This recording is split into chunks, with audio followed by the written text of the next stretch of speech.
The title of this episode is Toxic Optimism. Face the hard stuff. Living in extremes is not healthy. Not enough sleep or too much sleep, being overly negative or overly positive. Being overly negative is hurtful, and so is being overly positive. There is much to be said about the negative, but the same holds true for being toxically positive. In Christian circles, there is this tendency to try to glaze over the painful and heartbreaking moments in life by reciting what I call Christian platitudes. This would be phrases like time heals all wounds, or everything happens for a reason, or others have gone through much worse.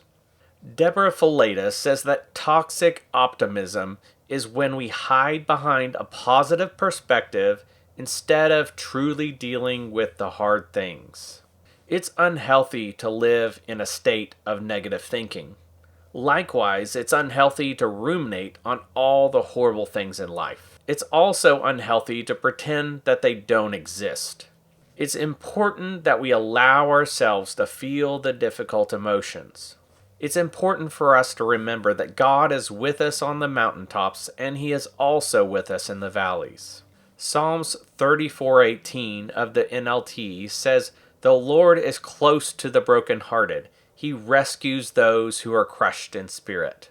So what does the Bible say about why the world is the way it is?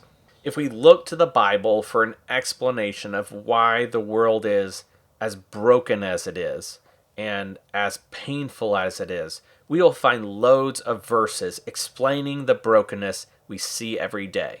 One of these verses is John 16:33. John 16:33 begins by saying, "In this world you will have trouble." There is no sidestepping the truth. You will have trouble. This statement alone has great value, but if we stop there, we miss out on an essential truth. John 16:33 continues, "But take heart." Other translations say, "Be of good cheer. Be filled with joy, be undaunted, and be courageous." You might be thinking, "That's great, Craig, but why?" If someone told me this, I would at least ask for something to hold on to. So you may be asking, why should we have hope? Let's look at the last part of John 16:33. It says, "I have overcome the world." We can have hope because Jesus has overcome the world.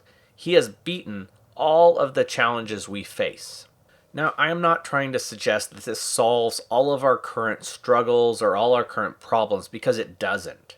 We will still endure pain, hardship, heartache, and the brokenness of this world, but one day that will come to an end. In the meantime, it is important that we acknowledge, process, and deal with our challenges the best that we can. Debra Fileta says that we can't tend our wounds well if we haven't acknowledged their severity. Verse for reflection. Our verse this week comes from John chapter 16, verse 33. It says, "In this world you will have trouble, but take heart, I have overcome the world." If you like the video, please give us a thumbs up and be sure to subscribe so you don't miss out on future episodes.